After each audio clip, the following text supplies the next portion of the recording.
Jensen Huang, the rockstar billionaire in the signature black leather jacket who now controls a $5 trillion computing empire, was once an undocumented-looking immigrant boy scrubbing dried egg yolk off plates at a local Oregon Denny's. Today, the tech world calls the global obsession with his company Jensanity, watching in absolute awe as NVIDIA controls over 90% of the artificial intelligence hardware market, effectively holding the entire digital future hostage.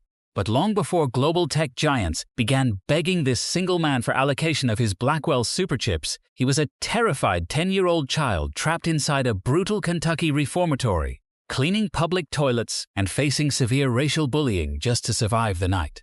The story of NVIDIA is not a clean story of Silicon Valley engineering brilliance, but rather a violent, chaotic epic of survival, driven by a leader who openly admits he runs his entire organization on the paranoid belief that they are always 30 days away from total corporate bankruptcy.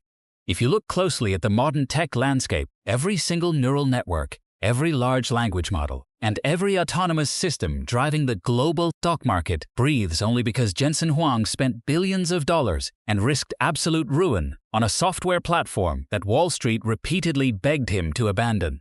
By watching this full investigative chronicle, you will discover the unreleased strategic calculations behind NVIDIA's rise, the secret $5 million lifeline given by a desperate Japanese gaming executive, and the ruthless management philosophy that Jensen Huang uses to intentionally torture his employees into global dominance. To understand how this sub-quarter-inch silicon monopoly was truly built, we must first peel back the layers of public relations luxury and look at the deep, permanent scars left by the bluegrass state.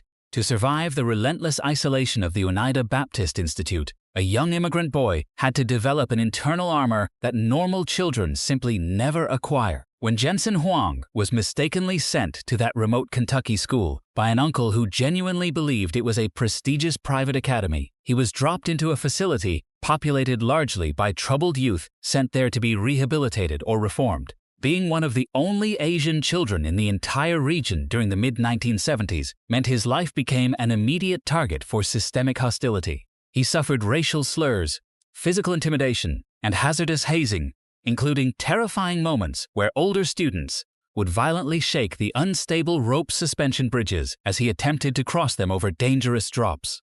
Because the school demanded intense manual labor from its students, the 10-year-old boy was assigned the daily task of scrubbing the communal restrooms, cleaning up after dozens of unvetted teenagers who viewed him with contempt. There was no counselor to turn to, no family member within thousands of miles, and no authority figure willing to protect him. Instead of allowing the environment to break his spirit, Jensen Huang made a conscious, logical pivot that would later become the foundational pillar of his corporate leadership style. He realized that complaining changed absolutely nothing, and that the only way to eliminate vulnerability was to focus entirely on flawless execution of the task at hand, making himself completely indispensable and beyond reproach. He worked with an intense, quiet focus, scrubbing those toilets until they were pristine, discovering that when you perform an unwanted task with absolute excellence, you strip your detractors of their leverage over you. When his family finally reunited in Oregon years later, the scars of Kentucky had already forged a boy who looked at immense pressure not as a crisis, but as a standard operating reality. By the time he turned 15, he walked into a Denny's restaurant in Portland, looking for a job to help support his trajectory. He was so painfully shy that he struggled to look strangers in the eye, and his speech was often marked by a pronounced stutter. The management placed him at the absolute bottom of the kitchen hierarchy, assigning him to the dishwashing station, where he spent hours standing over commercial sinks, inhaling industrial steam, and scraping coagulated grease and old food off thousands of plates. It was grueling, repetitive, and hot work, but just as he had done in the reformatory, Jensen Huang treated the dishwashing station like an elite engineering challenge.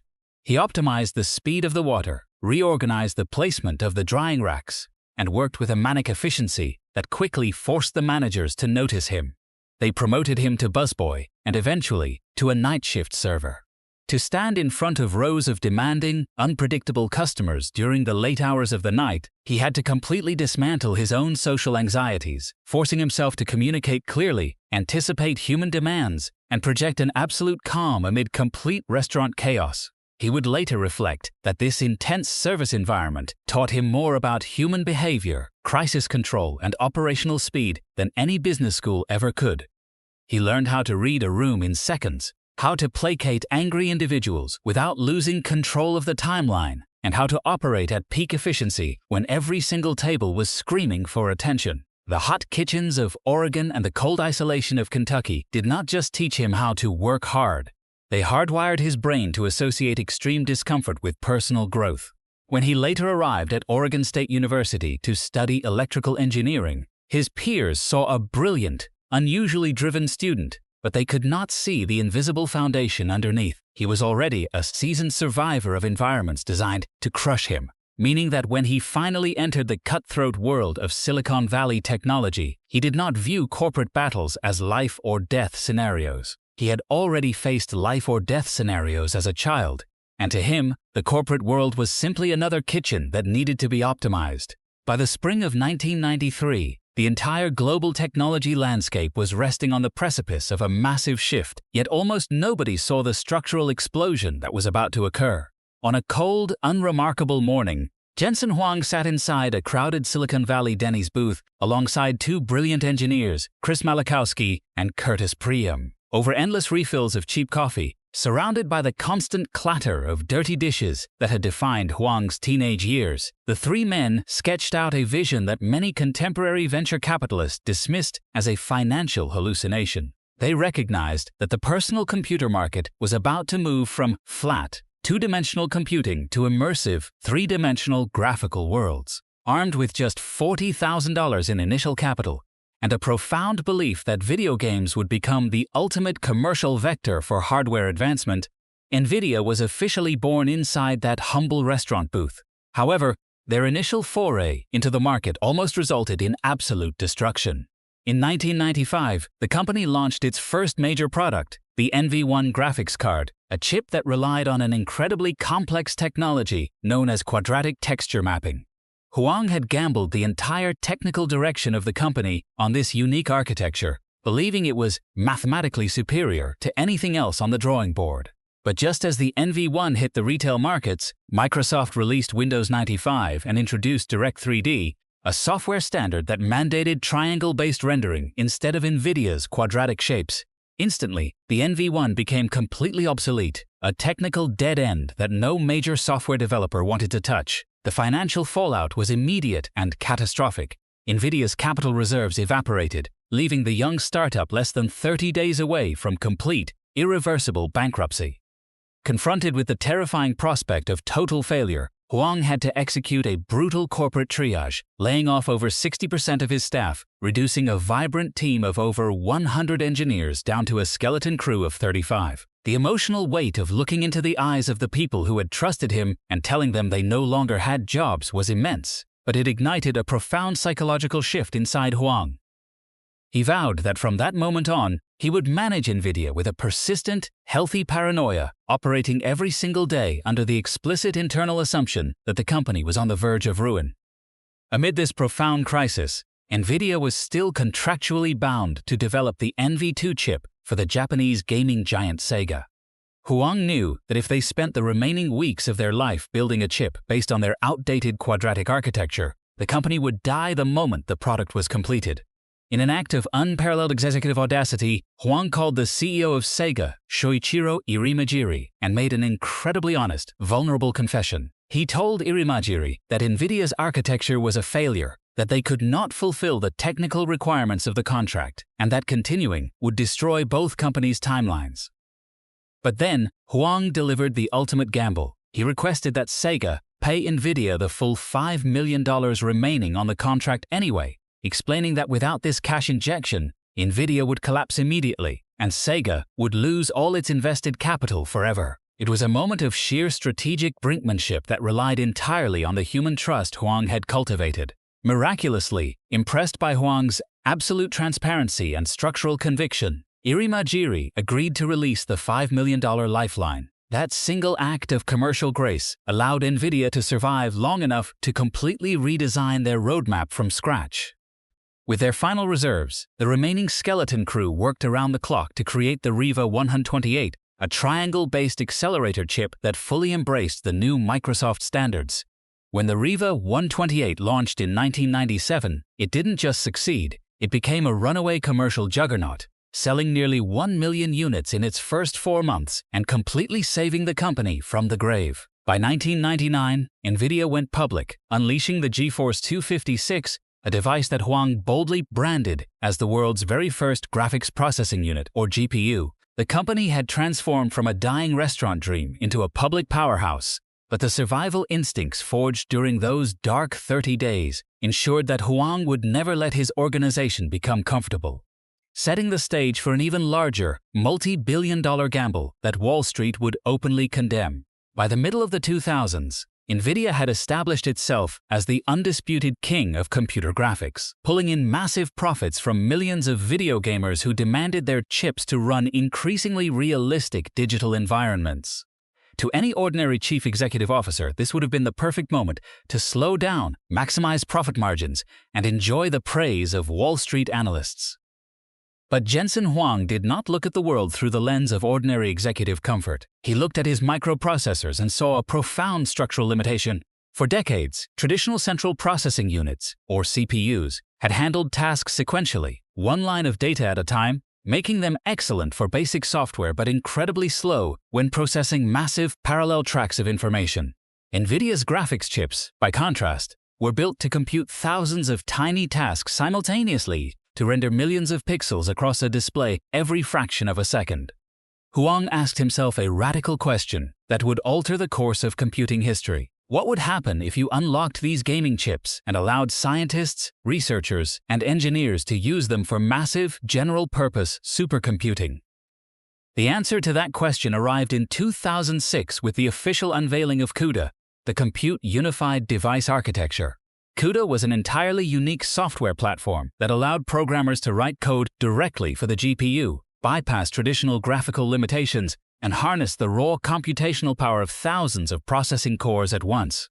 To build this ecosystem, Huang made a breathtakingly expensive corporate mandate. He directed his engineering teams to include CUDA capabilities inside every single chip NVIDIA manufactured, from high-end workstation processors down to mass-market consumer graphics cards found in everyday laptops. The financial cost of this decision was astronomical. Including CUDA on every silicon die required massive amounts of valuable chip surface area, which drove production costs sky-high while offering zero immediate commercial return because almost nobody outside a few elite university laboratories knew how to write parallel software code. Wall Street looked at NVIDIA's spiking research expenditures and plunging profit margins and reacted with absolute fury.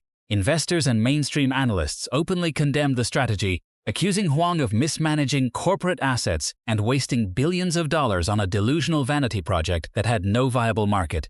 The corporate backlash was so severe that it triggered a brutal, multi-year collapse in NVIDIA's valuation, with the stock price plummeting by a staggering 80% during the height of the financial crisis. Many tech leaders would have succumbed to the intense shareholder pressure and abandoned the project to protect their careers. But Huang's childhood survival mechanisms kicked in with absolute clarity. He completely ignored the short-term screams of the stock market, remaining entirely indifferent to the noise, because he knew that building a technological ecosystem required enduring a decade of profound misunderstanding. For several long, lonely years, NVIDIA poured massive percentages of its revenue into sustaining and refining CUDA, effectively subsidizing a global software ecosystem that the world did not yet realize it desperately needed. Huang's strategy was to quietly lay down the digital soil and build a fortress of software code that would ensure once the world finally discovered the true power of parallel computing, they would discover that NVIDIA was the only company on Earth with the infrastructure ready to support it. This multi-billion-dollar sacrifice turned every consumer graphics card into a hidden supercomputing node, waiting silently for a spark that would eventually ignite the global artificial intelligence explosion. The dormant software trap that Jensen Huang had spent 12 long years building finally snapped shut in the autumn of 2012, triggering what computer scientists now look back on as the Big Bang of deep learning. At the University of Toronto, a research team led by Alex Krzyzewski and Jeffrey Hinton was trying to solve one of the most difficult challenges in computer science: getting a digital system to accurately recognize and categorize thousands of real-world images. Instead of running their neural network code on rows of traditional central processing units, they adapted their algorithms to run directly on two consumer-grade NVIDIA GeForce graphics cards using the CUDA software platform. The system, known as AlexNet, didn't just win the prestigious ImageNet competition, it completely demolished the global competition, achieving an error rate that was staggering % lower than the runner-up. Instantly, the entire global artificial intelligence community suffered a massive shockwave of realization. For decades, neural networks had been dismissed as an impractical academic fantasy because CPUs lacked the structural speed to process their calculations. Jensen Huang had spent a decade subsidizing the only infrastructure on Earth that could make artificial intelligence real. The moment the academic papers hit the internet, Huang did not wait for the market to come to him. He executed a lightning-fast pivot that redirected almost every available internal asset toward this newly born frontier. In 2016, long before the public had ever heard the phrase generative artificial intelligence, Huang personally drove to San Francisco to hand-deliver the world's very first dedicated AI supercomputer, the DGX-1, to a tiny, newly formed non-profit laboratory called OpenAI. He presented the hardware directly into the hands of Elon Musk and Sam Altman, signing the pristine machine with a black marker. That single moment of strategic distribution would change the world forever. When OpenAI unleashed ChatGPT onto the global public several years later, it kicked off a historic, multi-trillion-dollar stampede for computational power that the world was completely unprepared for. Every massive tech conglomerate, venture capital fund, and sovereign government suddenly realized they needed hundreds of thousands of specialized advanced chips to build their own neural networks. Because software developers had been trained on CUDA for nearly 2 decades, the global supply chain turned exclusively to NVIDIA. Tech giants found themselves caught in a vice grip of dependency, forced to wait in long lines for a single company's hardware because shifting to an alternative competitor would mean rewriting trillions of lines of software infrastructure code. Jensen Huang had successfully transformed a niche gaming company into the central pipeline of global intelligence, achieving a level of total market capture that modern capitalism had never seen before. The staggering financial results of NVIDIA's modern fiscal era completely rewrite every rule of historic corporate growth, reflecting a level of absolute market control that makes traditional monopolies look amateur. In its full fiscal year reports, NVIDIA's total revenue surged past $215 billion, representing a jaw-dropping 65% increase year over year. The core of this economic gold rush rests inside the specialized data center division, which alone generated nearly 91% of that massive revenue pool, leaving legacy competitors scrambling for crumbs. Even the quarterly financial results, broken down in the early months of 2026, shattered global forecasts, with quarterly revenues hitting $81.6 billion and data centers accounting for an unprecedented $75.2 billion of that single block. This astronomical wealth has pushed NVIDIA's total market capitalization past the $5 trillion mark, making a company that started inside a humble Denny's booth more valuable than the entire sovereign stock markets of many developed nations. To maintain this hyper-accelerated momentum, Jensen Huang runs the interior of NVIDIA not like a comfortable public utility, but like an ultra-intensive corporate cult. He has completely demolished the traditional pyramid hierarchy that defines standard American corporations, operating instead with a hyper-flat management structure where he maintains 36 direct reports. By eliminating middle management layers and status updates, Huang ensures that critical technical information flows across the company in seconds without being diluted by corporate careerists. His explicit management philosophy centers around the idea of intentionally torturing his employees to greatness, pushing brilliant minds to the absolute edge of discomfort because he believes that true innovation only occurs under conditions of intense pressure. He expects his teams to perform at a frantic pace, shifting the company's product development cycle from a traditional 2-year window down to a relentless annual cycle.